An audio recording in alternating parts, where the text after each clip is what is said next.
From tragedy to a new home, 2 Afghan children injured in the Kabul airport bombing are now on U.S. soil. That same explosion killed dozens of people, including 13 U.S. troops and the children's mother. The kids were reunited with family members at Walter Reed. Matthew Torres is live outside the hospital where the children are being treated now. And Matthew, you had a chance to speak with their aunt. Adam, the children arrived here on Saturday, and since then, their aunt has been visiting them each day, and she tells me they're doing better emotionally, even though the rest of the family is still stuck in Afghanistan.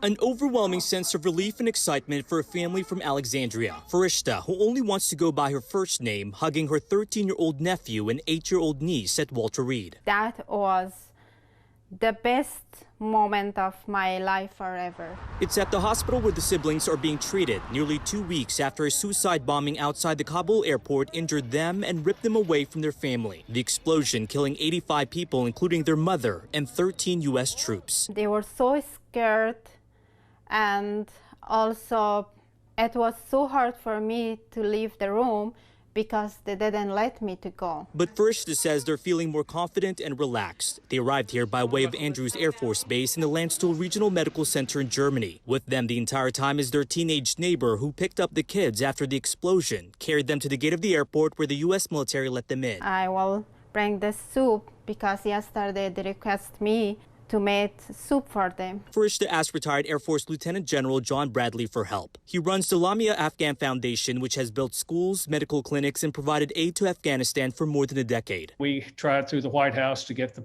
State Department and Department of Defense to realize that these children need to be with a relative. He doesn't know if his efforts to use political pressure made a difference, but he's not stopping until the children's brother and father who were left behind also get out. We have them moved. We've moved them 2 or 3 times already, and we are trying to get transportation for them out of the country. But while Farishta is excited to have her loved ones here, it hurts her knowing other Afghan children are at Walter Reed being treated who don't have family to visit them. I need justice not only for my own family, but for all of them. And Farishta says the siblings actually to this day do not know their mother died in that suicide bombing outside the Kabul airport. The plan is to tell them when they are released from the hospital. We're live in Bethesda tonight. I'm Matthew Torres, WUSA 9.